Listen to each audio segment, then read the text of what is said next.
আজকে একটা মজার ঘটনা ঘটেছে। কি করছেন? এই যে জল বা মাল যাই পাঠান, এই যে দেখেন এটা কি দেখেছেন? এটা এটা হলো আজকে আপনাদের বিএসএফ আমাদের বিজিবির পা ধরে মাপ চেয়েছে, বুঝছেন? আপনি জল পাঠান যাই পাঠান, এটা একটা ঘটে গেছে ঘটনা, মাপ চেয়েছে। এই আনন্দগুলো নিয়েই থাকুন তারেক ভাই। প্রবলেমটা হচ্ছে এই আনন্দগুলো নিয়ে, আপনাদের ছোট ছোট আনন্দ। আমাদের মতন বড় বড় দেশ বড় বড় স্বপ্ন দেখে। হ্যাঁ, বাংলাদেশও বড় দেশ ছিল।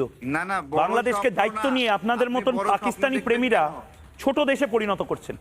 আপনাদের জন্য বাংলাদেশের বাকি মানুষজন সাফার করছে। পাকিস্তান পাকিস্তান কি করছেন? পাকিস্তান একটা ফেল স্টেট, আমরা ভালো আছি, একটা জঙ্গি রাষ্ট্র। সেই জঙ্গি রাষ্ট্রকে কি আপনারা ভালোবাসবেন? যান পাকিস্তানকে নিয়ে আসুন। হাসিনা নাই, ওইভাবে আশা করেন না। পাকিস্তান আর থাকবে না, ওইভাবে আশা করেন না। কখনো ভেবেছেন যে আপনার বিএসএফ আমাদের বিজিবির পা ধরে মাপ চাবে? এটা কখনো স্বপ্ন দেখেছেন বলেন? দেখেন নাই, দেখতে হচ্ছে, আরো অনেক কিছু দেখবেন। আপনার মানসিকতাটা দেখুন। লোকে ভাবে একটু উন্নতি করবে। না না, আমি গুলি করি নাই আপনাদের মতো, আপনাদের বিএসএফ কে গুলি করে মেরে ফেলি নাই আমরা। আপনাদের বিএসএফ অপহরণ করতে আসছিল, আমাদের সীমানায় ঢুকে কৃষককে অপহরণ করতে আসছিল।